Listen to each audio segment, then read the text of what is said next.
అంత శివయ్య అమితానందమంది మహాపురుష ఆ వ్రతం ఎట్లు జరుపునో చెప్పవలసిందిగా కోరాడు. అంతన బ్రాహ్మణుడు ఈ విధంగా చెప్పాడు. శివదేవుని పూజ విధానం: సోమవారం రోజున ఉదయంనే లేచి స్నానం ఆచరించి గృహమును శుద్ధి చేసి రంగురంగుల ముగ్గులు పెట్టి ఇంటికి ఈశాన్య భాగమున పీఠమైన శివదేవుని పటము ఉంచి ఆవు నేతితో గాని కొబ్బరి నూనెతో గాని దీపం వెలిగించి శివదేవునికి టెంకాయ కొట్టి ధూపము వేసి మారేడు దళములతో అభిషేకము చేసి 3 రకముల పువ్వులు పెట్టి భక్తితో పూజించి కొబ్బరి ముక్కలు తరిగి పంచదార గాని లేక బెల్లం గాని కలిపి నైవేద్యం పెట్టి శివదేవుని వ్రతకథ చదివించి ఆ ప్రసాదం అందరికీ పంచిపెట్టి తాము కూడా కండ్లకద్దుకుని సేవించాలి. ఇలాగున 3 సోమవారములు భక్తి శ్రద్ధలతో పూజించిన ఎడల సిరి సంపదలు కలిగి మనసులోని కోర్కెలు ఫలించినని చెప్పి ముదుసల బ్రాహ్మణుడు అదృశ్యమాయను.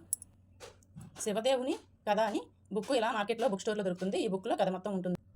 ఈ విధంగా శివదేవుని పూజించాలని సంకల్పం ఉన్న ప్రతి ఒక్కరూ ఇంట్లోనే ఈ పూజను చాలా ఈజీగా చేసుకోవచ్చు. శివదేవుని పూజ ఎవరు చేస్తారో వారు ఇహమందు సర్వసుఖములు పరమందు మోక్షమును పొందుదురు. ఈ కథ వినిన వారికి చదివిన వారికి సాంబశివుడు సకల ఐశ్వర్యములు ప్రసాదించును అని సూత పౌరాణికుడు సౌనకాది మునులకు బోధించును. శివదేవుని కథ సమాప్తం.